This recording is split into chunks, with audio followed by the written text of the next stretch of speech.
Hi, I'm Kelly Seeger, coming to you from my home office.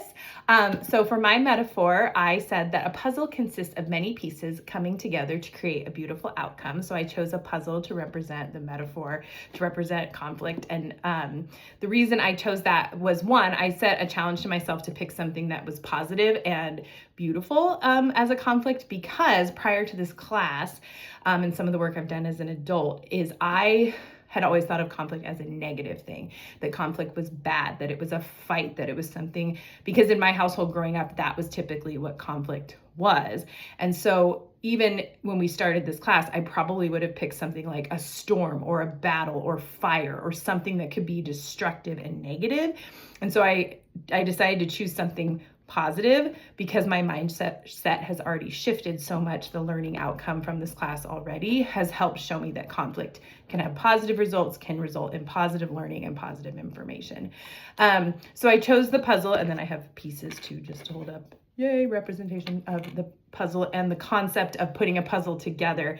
And so I was thinking about how the individual pieces, when you first dump out a puzzle, it can be so overwhelming. When you first are faced with a conflict, it can be so overwhelming because you don't know where to start. So you might start with the edge pieces, all the straight pieces, to get those all fit together.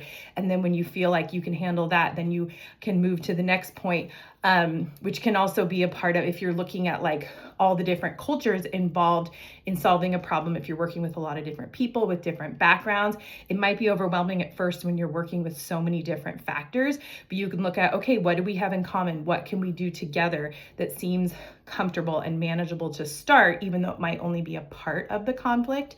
And then as you get further into the process, then you might work on a section together. Like in this case, the dog's face, we have a basset hound. That's why I chose this puzzle.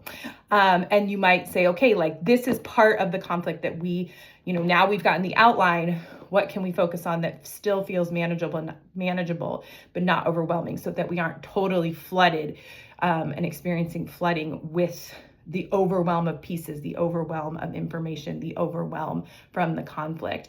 And so as we put all those cultures together, we can create a co-culture, all of those worldviews coming together. And as we're doing that process of putting the puzzle together, I was thinking about the different attachment styles with that as well.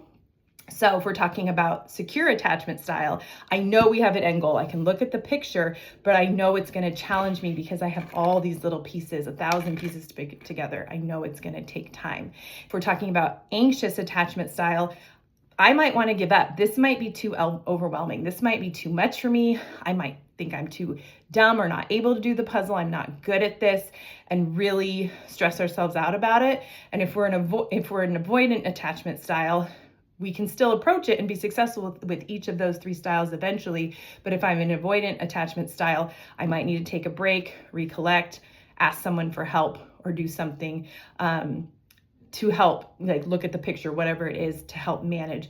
Just like those when we're in a conflict mindset, we might have those 3 different styles of feeling secure, feeling anxious, or avoidant, and that can hinder us at times. But if we focus and ask for help and look to resources, we can navigate that together. So yeah, thank you.